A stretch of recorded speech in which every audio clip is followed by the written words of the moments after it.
The big game is fast approaching, but wait, you still haven't got your tickets. You've spent hours searching, but you're still confused about ticket prices. Time to stop searching. Visit ticketcompare.com. We compare ticket prices for all the popular leagues and tournaments for you. We work only with the most trustworthy sites, so you can have peace of mind when buying your tickets. Compare prices, buy tickets, get to the game. Ticketcompare.com. Buying tickets made simple.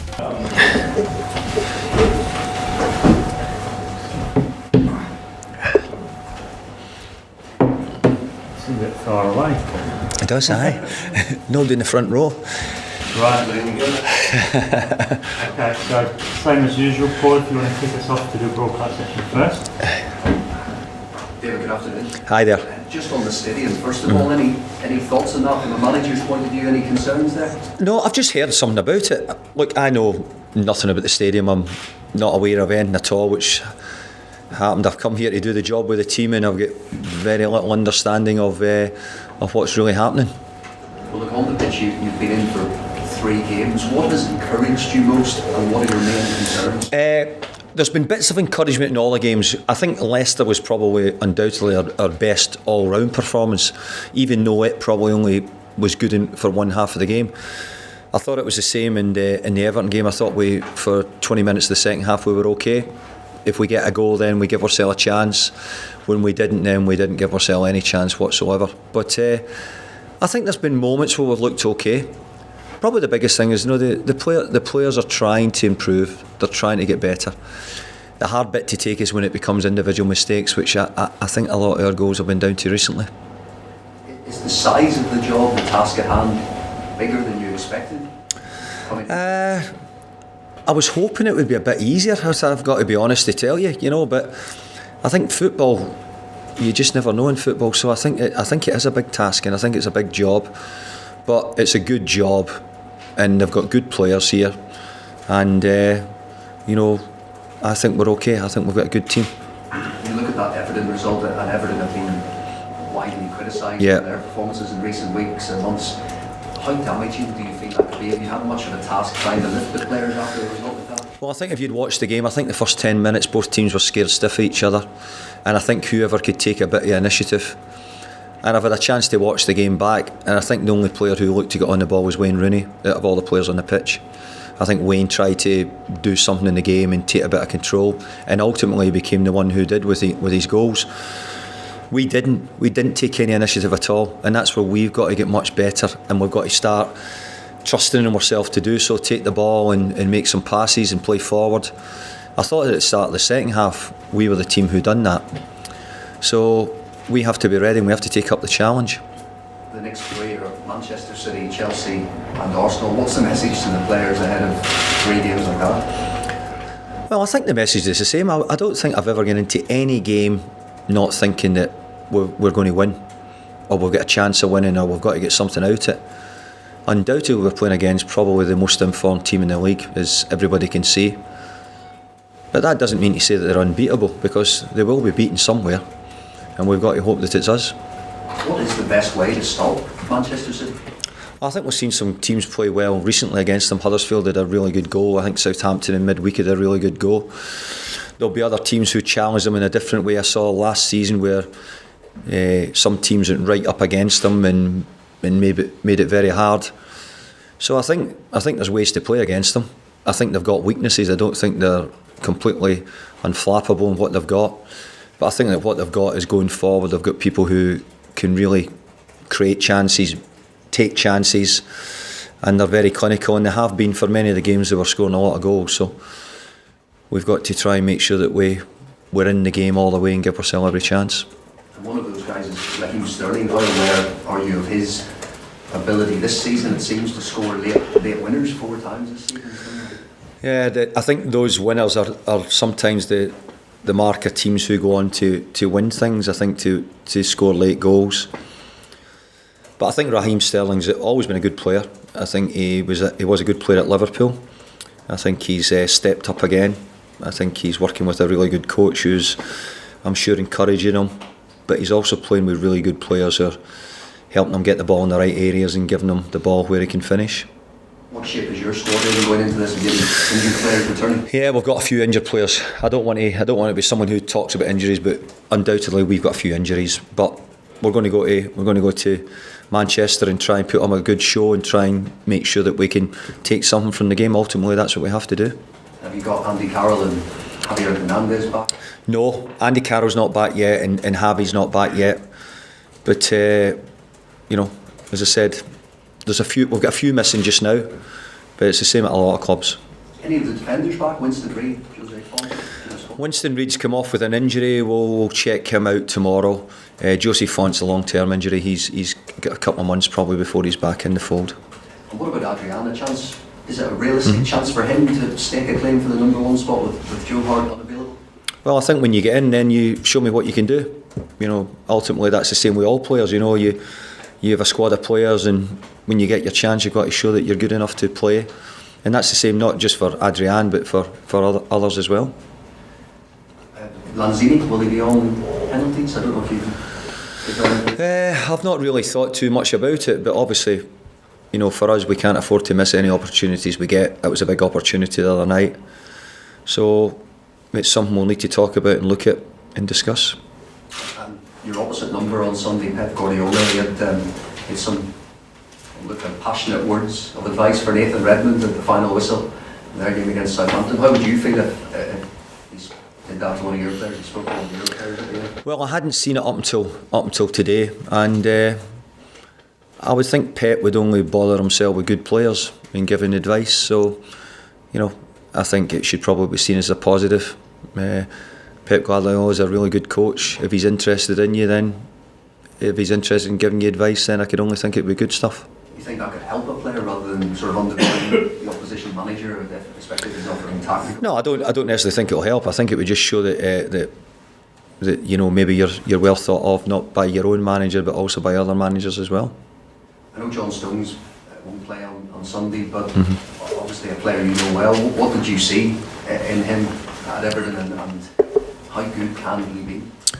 Well, John Stones we brought from Barnsley, and he came in and he could play right back or centre back, and we saw someone who was naturally comfortable on the ball, a really good technician with the football, and what he needed to develop was his defending and his overall just time getting the games under his belt. He got that at Everton. It was after I had left mainly, but I think since then he's gone on to show that he's a top quality defender. He's certainly one who could play for any team because of his coolness on the ball, and because he's young, he still needs to develop. He knows that himself, and there's part of his all-round defending which will get better, but that'll come a bit with age as well. Just finally on potential January transfers, is that an area you've looked at, or have you been told that you've got funds to play with? Well, they told me when I came if things were needed in January, then it would be possible to do so. But I said last week, and I'm saying again, is I'm focusing on the players that are here, not the players who are elsewhere just now. I have to try and get a team from what we have in the squad. We want to get a team, and we want to get a winning team from what we've got. If we're struggling to find that, then we might have to find other people who can do it. And as a manager, do you already at this stage have to identify targets as a backup if that doesn't happen, if you have to bring it there? Have you already begun that process? Well, I think folk would think it'd be difficult. I'm only in probably here 2 or 3 weeks to actually have gone and done all the work and be prepared. I don't think MD could do it in that short time, but I do expect that the staff who work here and the people who are in that department will have me plenty of people to look at and recommend, and then if it gets nearer the time and I think it's needed, then I'll go myself and try and see them. Thanks, David. Cheers, thank you. How do you assess the squad, David? The spirit of the squad? The spirit of the squad, I seem fine. I was unhappy with their performance the other night, and I told them that. But I think the spirit's fine. I think there's a few men in there who can take the criticism, and I think because of that we're going to have to be told, and I need them to stand up and be better. But overall, I think they're big enough boys in here to know that they've got to perform much better than they have been. Do you detect a lack of confidence, which I suppose would be inevitable in one sense, given the result? How do you rebuild that? Well, I think that when I came in, that was one of the worries, that there was a lack of confidence. I thought the players got over a big part of it by their effort and their attitude against Leicester. I thought it was noticeable, and because of that the crowd showed exactly what they thought of it. I thought we started the game frightened against Everton, and we didn't try and take any initiative, and we should have done, or we should have tried to, I should say, and we didn't. And I think that overall the players then need to find a way of getting on the front foot and being more aggressive when we can. But you know, at the moment, I think every time teams have gone up the pitch, we'll look as if we're going to lose a goal, and that doesn't breed confidence. How would you overcome that frightened feeling then when you just said, you've got these three massive games, and Manchester City is not a place where you play with a frightened spirit? No, but I think that what it does is it sometimes says to you, look, you're playing against the best, you're testing yourself against the best. There's probably less expectation on you in many ways, but from my point of view, we have to find a way of going there and making sure that we're competitive, we're in the game. And sometimes, when the players in the position they're in might feel as if this helps them. What about in terms of helping yourself? How much have you reflected on lessons learned from what your experiences were at Sunderland last season? Well, I think this is a completely different situation. I don't see it being anything like that. I see the players here having a strong mentality and a fighting spirit amongst them to make things right. We've tried to do bits to have a better shape, play from sort of a stronger position if we can do. But again, I can only hark back to small things. I think if it was necessarily sort of positional things were letting us down, there was one or two, but I think it was more down to sort of individual lapses which has cost us in recent games, or certainly knocked us out the game when maybe we could have been in it. With 2-0, we were never out of the game, and the penalty, the one that hits the bar, could have ultimately changed that. Wonderful. Back in the Premier League, how much are you enjoying it? I've got to say, apart from the result the other night, I've really enjoyed it. The club's been great. I've got to say the owners have been terrific. Their support behind the scenes been terrific.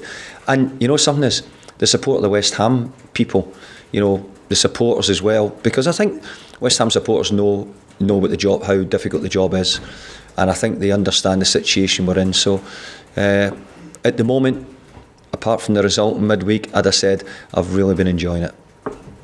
Emma? David, it sounds like you're going to be missing some important individual players on Sunday. How much more difficult does that make the task? It does make the task much more difficult, I should say, because of the lack of experience and probably players who might be seen as some of our better players. But if we talk about injuries all the time, it'll in some way look as an excuse. I don't want to do that. I'd rather stand up with what I've got and give the players who are in the team confidence that we believe in them, we trust them, and we'll do that. And we'll have some other people who are coming into the team.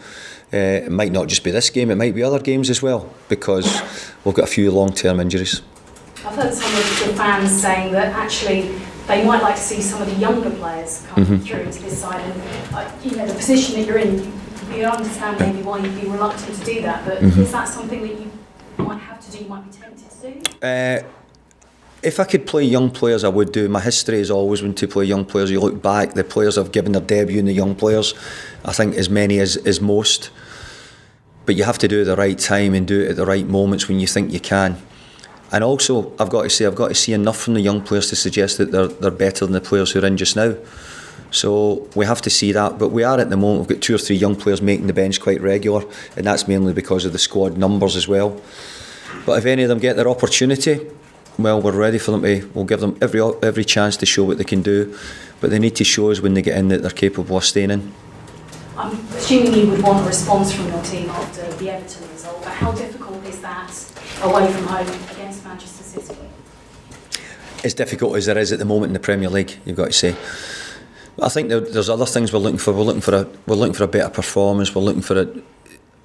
I thought we were easy to play against, and that has to change. We have to become harder to play against, and there would be no better place to try and show that we can do that than would be Manchester City. And you said that maybe the fact that there are not as much, that the expectation is on them to win, could give your team some kind of freedom, maybe, that there isn't an expectation? No, I don't want to say that there's no expectation. There is an expectation. We have to try and win all the games, and whatever the situation. I see us being in a worse position than Manchester City. Manchester City might be saying they have to win to stay at the top, but my position is as big as theirs, and as much that we need to get away from the wrong end of the table. Okay, cameras off, please.